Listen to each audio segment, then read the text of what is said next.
বাংলাদেশের এক আতঙ্ক নাম টেসলা ভাই, টেসলা ভাই, টেসলা ভাই।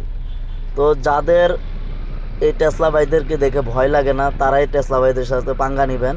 আর মূলত যাদের ভয় লাগে তারা টেসলা ভাইদের সাথে পাঙ্গা নেবেন না, কারণ তারা যে কোনো জায়গায় যে কোনো সময় যে কোনো মুভমেন্টে তারা চলতে পারে। কারণ তাদের কোনো ডান বাম, রোডের মাছ, ইউটার্ন, বামে ঢুকা ডাইনে ঢুকা, তাদের কোনো কিছুতে বাধা নেই। কারণ তাদেরকে দেখলে আপনি ভয়ে ব্রেক ধরতে বাধ্য হবেন। এই জন্য তারা মূলত ওইভাবে চলে, কারণ তাদের ব্রেক ধরার কোনো প্রয়োজন হয় না। তারা কারণ যে কোনো মুভমেন্টে যে কোনো প্রিপারেশন তারা নিতে পারে।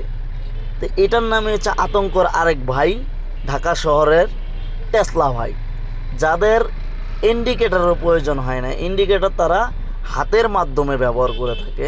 তাদের পিছনে তাকানো প্রয়োজন হয়, এরা ডানে গেলে একটা ডানে হাত বাড়িয়ে দিবে, বামে গেলে একটা বামে হাত বাড়িয়ে দিবে। এই যে দেখতেই পেলেন হাতের বিষয়টা। তো এই ঢাকা শহরে যারা চলেন অবশ্যই নিজের ব্রেক ঠিক রাখবেন, টেসলা ভাইয়ের ব্রেক দেওয়ার দরকার নেই।